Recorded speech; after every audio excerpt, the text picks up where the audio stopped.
Hello అండి, అందరికీ నమస్కారం అండి. డయాబెటీస్ ఉన్నవాళ్ళు షుగర్ వాడకూడదు కదండి. కానీ ప్రకృతి ఇచ్చినటువంటి వరం ఈ స్టీవియా మొక్క అండి. ఈ మొక్కల యొక్క ఆకుల్ని షుగర్కి బదులుగా వాడుకోవచ్చు. దానివల్ల షుగర్ పెరగదు. ఇలాంటి మొక్కల్ని ఏ విధంగా మనం కాపాడుకోవాలి అనేది ఇది తయారు చేసి ఇచ్చినటువంటి రమణరావు గారు అనే వారి యొక్క మాటల్లో ఈ మొక్కల్ని ఏ విధంగా పెంచుకోవాలో తెలుసుకుందామండి. చూడండి, వారి మాటల్లో తెలుసుకుందాం మనం ఇప్పుడు. నమస్తే అండి. నాకు ఈ స్టీవియా మొక్కలు మీ దగ్గర నుండి నేను తీసుకుంటున్నాను కదా, అవి ఎలా కేర్ తీసుకోవాలో మీరు చెప్పగలరా?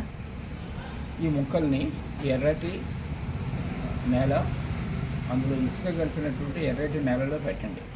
కోకోపీట్ లాంటిది కానీ ఏ ఎరువైనా సరే కాస్త మట్టిలో కలిపి పెట్టండి. నీరు మాత్రం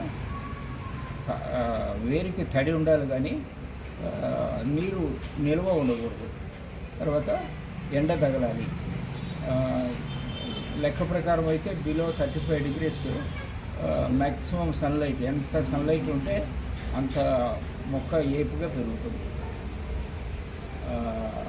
ఒక ఈ ఎరువు వేసేసి ఇలాగైనా చేస్తూ ఉంటే 1.5 అడుగు ఎత్తు పెరుగుతుంది. ఆ ఎత్తు పెరిగిన తర్వాత పువ్వు వస్తే అప్పుడు అడుగున ఒక మెత్తడి వదిలిపెట్టేసి మొత్తం కట్ చేసి పైన అది వాడుకోవచ్చు. మళ్ళీ కొమ్మల నుంచి అడుగు నుంచి కొమ్మలు వస్తాయి. అట్ ది సేమ్ టైం దాన్ని మీరు వేస్ట్ చేయకుండా కటింగ్స్ లాగా చేసి మళ్ళీ నేలలో పెడితే మళ్ళీ వాటికి వేర్లు వస్తాయి. సో ఆ విధంగా మీరు మల్టిప్లై కూడా చేసుకోవచ్చు. ఓకే, థ్యాంక్ యూ అండి. మీరు ఇంత మంచి సమాచారం ఇచ్చినందుకు చాలా చాలా ధన్యవాదాలండి. మీ దగ్గర నుండి నేను ఈ స్టీవియా మొక్కలు తీసుకెళ్తున్నాను. థ్యాంక్ యూ అండి.